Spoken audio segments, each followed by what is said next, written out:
একটা বিখ্যাত জায়গা হিসেবে স্থান হিসেবে গড়ে উঠতেছে বাংলাদেশ রেল লাইনের পিছনে গাইবান্ধা জেলার গোবিন্দগঞ্জ উপজেলার মহিমাগঞ্জে। এখানেই একটা দিন একটা সময় তার প্রিয়জনকে নিয়ে এই জায়গাটাই চলে আসবে। এই যে আজকে আমি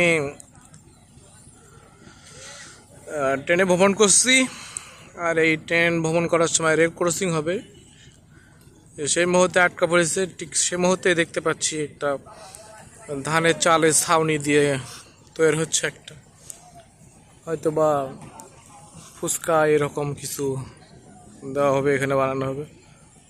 খুব সুন্দর জমজমাটভাবে তৈরি করে উঠতেছে।